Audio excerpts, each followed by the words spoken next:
Assalamualaikum warahmatullahi wabarakatuh dan selamat siang. Perkenalkan, nama saya Rohma Zulfira Silo dengan NIM B1D1191011 kelas 2019A. Pada kesempatan kali ini saya akan menjelaskan materi mengenai jaminan mutu laboratorium.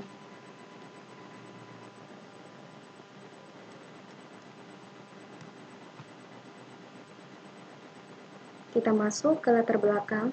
Seluruh metode dan prosedur di laboratorium harus memenuhi sasaran mutu untuk mencapai kepuasan dan kepercayaan dari pelanggan atau disebut dengan pasien. Jaminan mutu merupakan segala sesuatu yang dilakukan, baik di dalam maupun di luar laboratorium, untuk mencapai mutu data hasil pengujian yang disyaratkan. Pemantapan mutu atau Quality Assurance atau disingkat QA, semua rencana dan tindakan sistematis yang diperlukan untuk menyediakan keyakinan yang cukup sehingga pelayanan laboratorium memuaskan dan memenuhi keberterimaan standar mutu dengan tingkat kepercayaan yang diinginkan. Oke, kita masuk ke contoh pemantapan mutu laboratorium. Pemantapan mutu laboratorium itu terbagi menjadi dua, yaitu pemantapan mutu internal dan eksternal. Pemantapan mutu internal merupakan kegiatan yang dilakukan oleh laboratorium itu sendiri untuk menghasilkan kualitas pemeriksaan yang baik.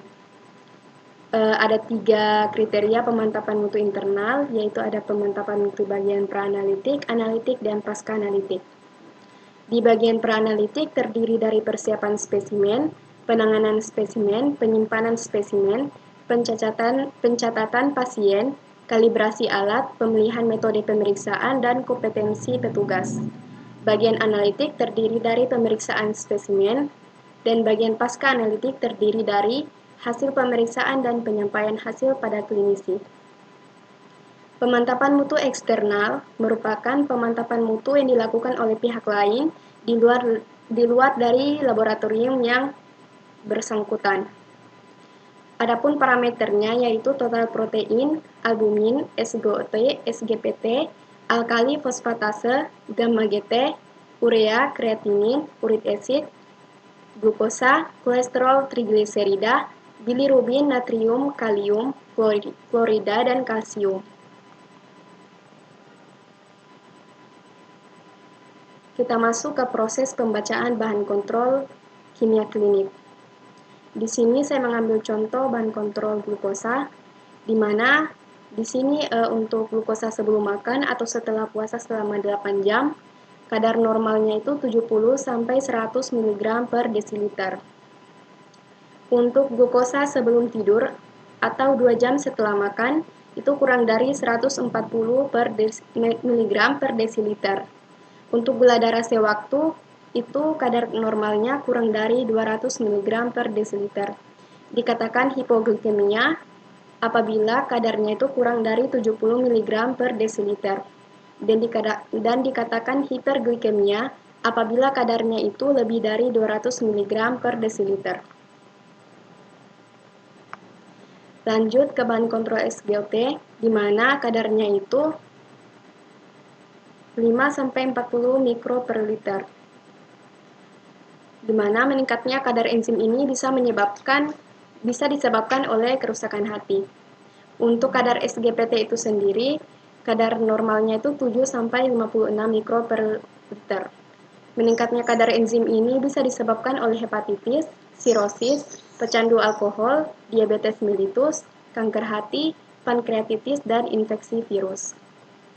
Bahan kontrol yang keempat yaitu trigliserida, di mana ambang batas tinggi dari trigliserida ini sendiri yaitu 150 sampai 199 mg per desiliter.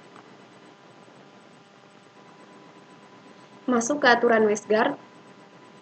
Di sini ada aturan 12S, di mana ketentuan peringatan terdapat satu kontrol berada lebih dari kurang lebih 2 SD, masih terdapat di daerah kurang lebih 3 SD. Dikategorikan sebagai warning, tidak untuk menolak suatu proses pemeriksaan. Perlu dianalisis lebih seksama. Untuk gambarnya berada di sebelah kanan. Aturan yang kedua itu aturan 13S. Setelah pemeriksaan dari satu seri dinyatakan keluar dari kontrol, atau out of control apabila hasil pemeriksaan satu bahan kontrol melewati batas X kurang lebih 3 SD, merupakan ketentuan penolakan yang mencerminkan adanya kesalahan acak. Selanjutnya, aturan 22S, di mana seluruh pemeriksaan dari satu seri dinyatakan keluar dari kontrol apabila hasil pemeriksaan dua kontrol berturut-turut keluar dari batas yang sama, yaitu X plus 2 SD atau X minus 2 SD, merupakan ketentuan penolakan yang mencerminkan adanya kesalahan sistematik. Aturan yang ketiga yaitu aturan R4S, di mana seluruh pemeriksaan dari satu seri dinyatakan keluar dari kontrol apabila perbedaan antara dua hasil kontrol yang berturut-turut melebihi 4 SD, atau satu kontrol di atas plus 2 SD, lainnya di bawah 2 SD, merupakan ketentuan penolakan yang mencerminkan kesalahan acak. Aturan selanjutnya yaitu aturan 41S, di mana seluruh pemeriksaan dari satu seri dinyatakan keluar dari kontrol apabila 4 kontrol berturut-turut keluar dari batas yang sama, baik X plus SD maupun X minus SD, merupakan ketentuan penolakan yang mencerminkan kesalahan acak dan sistematik. Selanjutnya, aturan 10X, di mana seluruh pemeriksaan dari satu seri dinyatakan keluar dari kontrol apabila 10 kontrol berturut-turut berada pada pihak yang sama dari nilai tengah, merupakan ketentuan penolakan yang mencerminkan kesalahan yang sistematik. Kita masuk ke pembahasan terakhir mengenai systemic error. Pemeriksaan laboratorium rentan terjadi kesalahan jika tidak dikontrol secara rutin.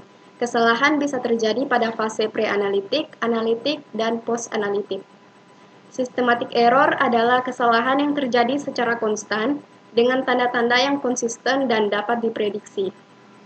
Systematic error pada laboratorium menyebabkan hasil yang tidak akurat dengan kadar yang konsisten tinggi atau rendah. Makin kecil tingkat systematic error, maka hasil pemeriksaan tersebut makin akurat. Systematic error ditunjukkan oleh adanya perubahan rata atau mean nilai kontrol. Beberapa kemungkinan penyebabnya adalah: yang pertama, menurunnya fungsi sumber sinar atau lampu alat dan filternya. Yang kedua, akumulasi kotoran secara bertahap pada sistem tubing sampel atau reagen. Yang ketiga, akumulasi kotoran secara bertahap pada permukaan elektroda. Yang keempat, reagen yang akan expire. Yang kelima, turunnya kualitas bahan kontrol. Yang keenam, menurunnya fungsi suhu ruang inkubasi atau incubation chamber. Yang ketujuh, turunnya kualitas kalibrator. Yang kedelapan, perubahan load reagen. Dan yang kesembilan, kalibrasi yang tidak akurat.